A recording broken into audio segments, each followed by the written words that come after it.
आज हमारे साथ है उपभोक्ता मामले विभाग के सचिव निधि खरे जी हैं।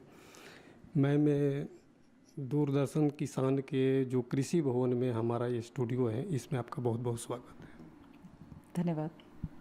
मैं सबसे पहले मैं आपसे जानना चाहता हूँ कि जो डेली बेसिस पर जो रोज़मर्रा के वस्तुएं हैं, उसके मामले में उसको देखते हुए आपके जो विभाग हैं उसके द्वारा क्या किया जा रहा है? तो सभी जितनी आवश्यक वस्तुएं होती हैं एक रोज़मर्रा की ज़िंदगी में जो व्यक्ति इस्तेमाल करता है, तो ऐसी करीब 22 वस्तुओं का हम प्रतिदिन उनके मूल्य का एक परीक्षण करते हैं, उनको कलेक्ट करते हैं और देखते हैं कि उनके बढ़ने का कोई ट्रेंड या कोई घटने का ट्रेंड, इन सब पे हमारी नज़र रहती है।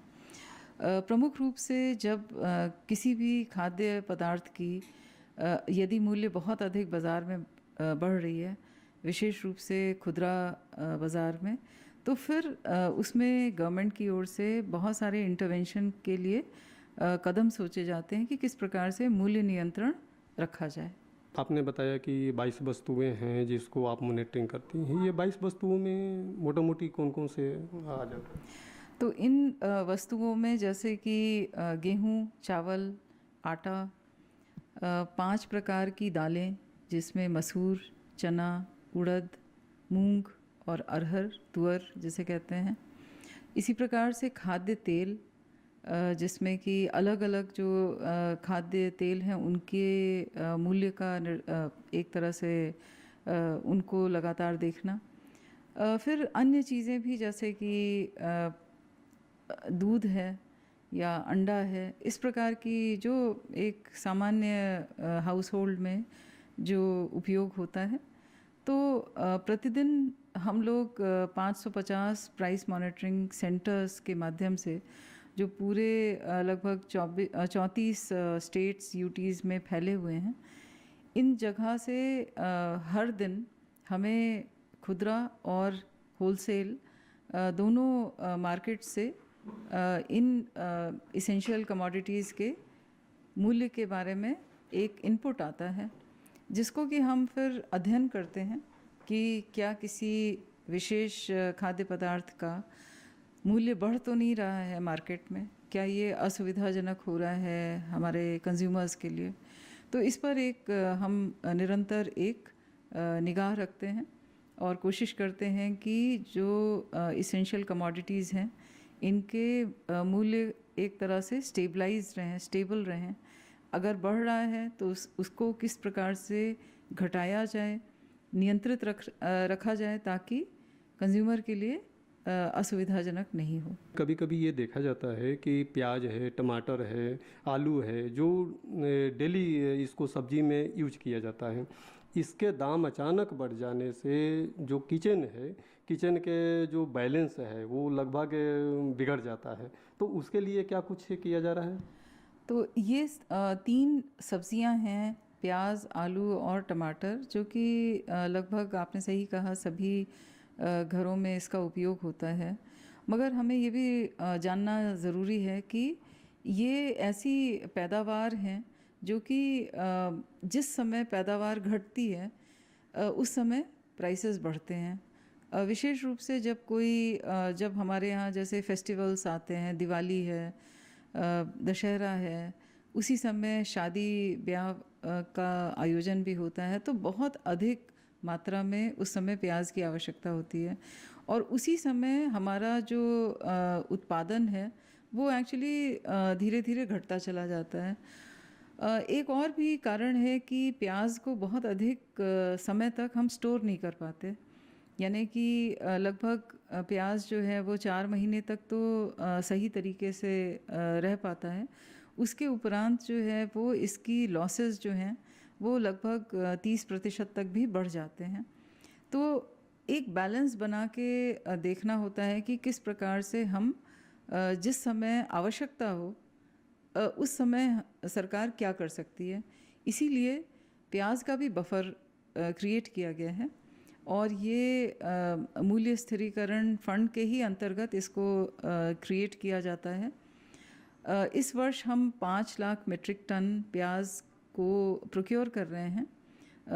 इस समय प्रोक्योरमेंट प्रारंभ होने जा रहा है और ये जो रबी क्रॉप है ये लगभग पूरे वर्ष में जो डिमांड है उसका 60% तक ये उत्पादन आता है। और उसके बाद छोटी छोटी क्रॉप आती हैं जो कि खरीफ और लेट खरीफ में कई कुछ जगह पे प्याज का उत्पादन होता है, जिससे कि वो फिर जो डिमांड बढ़ा हुआ होता है उसको वो एक तरह से मीट करता है। तो प्याज में भी हम यही करते हैं कि बफर हमने क्रिएट किया 5 लाख मिलियन टन्स का, और उसके बाद हम उसे धीरे धीरे बाज़ार में कैलिब्रेटेड तरीके से रिलीज़ करते हैं जब मूल्य काफ़ी बढ़े हुए होते हैं।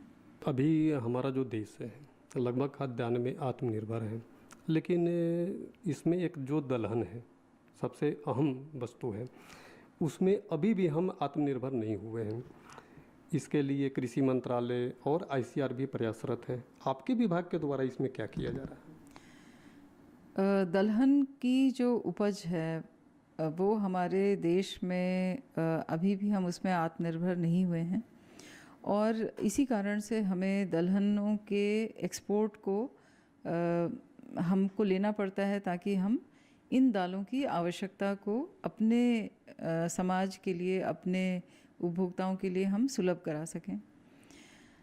मैं कहना चाहूँगी कि अलग अलग जो दालें हैं, खास करके जैसे अरहर है, इसकी एक बड़ी खपत होती है, लगभग 40 लाख मीट्रिक टन की इसे सालाना कंजम्पशन हम मान सकते हैं। अरहर की जो उपज है इसमें पिछले 2-3 वर्षों में बहुत ज़्यादा कमी आई है, और जिसके कारण हम दूसरे देशों से अरहर की आपूर्ति मंगवा रहे हैं थ्रू एक्सपोर्ट। मेरा ये कहना होगा कि भले पिछले 2 वर्षों में समय पर वर्षा नहीं हुई, जिसके कारण जिन एरिया में किसान अरहर की फसल लगाते हैं, तुअर की फसल लगाते हैं, उसमें कमी आई। लेकिन इस वर्ष जो मेट्रोलॉजिकल डिपार्टमेंट है उसने बहुत अच्छी वर्षा की फोरकास्ट की है। तो निश्चित रूप से जो तुअर के किसान हैं और उड़द के किसान हैं वो इसी सीज़न से, यानी जून जुलाई के सीज़न से ही वो अगर इसमें जुट जाएं तो निश्चित तौर पर इस वर्ष तूर और उड़द की जो कमी रहती रही है पिछले 2-3 वर्षों से, वो हम बहुत अच्छी उपज ले सकेंगे। दलहन में उपज को बढ़ाने के लिए कृषि मंत्रालय ने भी बहुत अनेक प्रयोग किए हैं, और मुझे लगता है कि उनका एक जो कदम है जिसमें वो कह रहे हैं कि जिस खेत में पहले धान बुआई होती थी, यदि धान को छोड़कर किसान दलहन को उगाएंगे तो निश्चित रूप से उसका 100% प्रोक्योरमेंट सरकार द्वारा कराया जाएगा। तो ये एक बहुत बड़ा इंसेंटिव है किसानों के लिए, और मैं चाहूँगी कि इस बार की अच्छी बारिश या मानसून के प्रेडिक्शन को देखते हुए किसान भाई तूर और उड़द, समर मूंग, इन सब चीज़ों के एक तरह से बुआई में जुट जाएं, और मैं उम्मीद करूँगी कि इस बार की फसल हमारी निश्चित रूप से बेहतर होगी।